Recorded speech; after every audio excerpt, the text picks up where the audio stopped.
Bob Monroe Canadian ice હોકીની national ટીમના ખૂબ સારા ખેલાડી હતા. નેશનલ ટીમમાંથી નિવૃત્ત થયા બાદ સામાજિક સેવા કરવા માટે તેઓ આફ્રિકા ગયા. એક દિવસ બોબ મનરો એમની કારમાં બેસીને આફ્રિકા આવેલી સૌથી મોટી ઝૂંપડપટ્ટી પાસેથી પસાર થઈ રહ્યા હતા.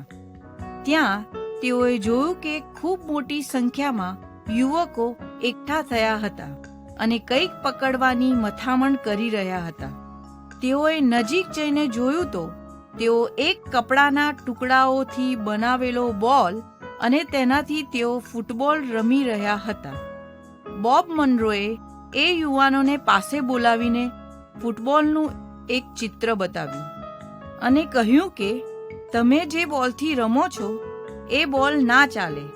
એના માટે આવો બોલ જોઈએ. હું કાલે તમારા માટે આવો બોલ લઈ આવીશ. યુવાનો તો ખૂબ ખુશ થઈ ગયા.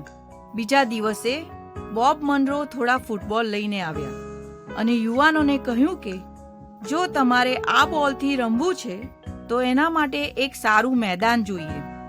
એટલે આ બધી ગંદકી સાફ કરીને મેદાન તૈયાર કરો. યુવાનોએ તો ફૂટબોલથી રમવું હતું, તેથી ઝૂંપડપટ્ટીની આસપાસની ગંદકી સાફ કરી નાખી અને મેદાન બનાવી દીધું. નિયમ મુજબ જ ફૂટબોલ રમવા માટે 1987ની સાલમાં મથારે ફૂટબોલ ક્લબની સ્થાપના કરવામાં આવી. આ ક્લબના સભ્ય બનવા માટે ફરજિયાત ભણવાનું એટલે યુવાનોએ ભણવાનું પણ શરૂ કરી દીધું. ધીમે ધીમે ઝૂંપડપટ્ટીની ગંદકી સાફ થવા લાગી. યુવાનો ભણવા લાગ્યા એટલે એમની વિચારસરણી બદલાઈ ગઈ.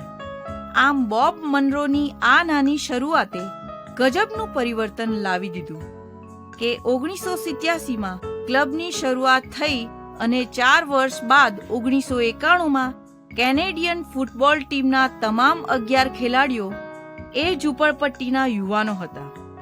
મિત્રો, પરિવર્તન તરફનું એક નાનું પગલું સમય જતાં એક કલ્પના બહારનું પરિવર્તન લાવી દે છે.